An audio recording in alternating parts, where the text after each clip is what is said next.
128 സങ്കീർത്തനത്തിൽ നിന്ന് പ്രധാനമായിട്ടും അറിയിക്കുന്ന ഒരു സന്ദേശം. നിന്റെ ഭാര്യ നിന്റെ വീട്ടിനകത്ത് ഫലപ്രദമായ മുന്തിരിവള്ളി പോലെയും നിന്റെ മക്കൾ നിന്റെ മേശയ്ക്ക് ചുറ്റും ഒലിവ് തൈകൾ പോലെ ഇരിക്കും.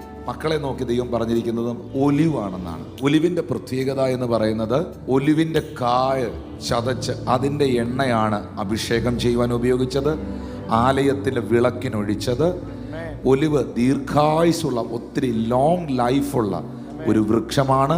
ഒലിവിന്റെ ഇലകൾ പറിച്ചെടുത്താണ് ഓണർ ചെയ്യുന്ന കിരീടം ഒളിമ്പിക്സിലൊക്കെ തലയിൽ അണിയിക്കുന്നത്. അപ്പോൾ ഒലിവെന്ന് പറയുന്നത് ഓണർ ചെയ്യപ്പെടുന്നതാണ്, ലോങ് ലൈഫുള്ളതാണ്, ആലയത്തിന് വേണ്ടി ഉപയോഗിക്കപ്പെടുന്നതാണ്.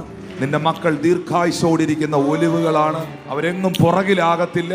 യെശയ്യാ 54:13 നിന്റെ മക്കൾ യഹോവയാൽ ഉപദേശിക്കപ്പെട്ടവരും അവരുടെ സമാധാനം വലുതും ആയിരിക്കും.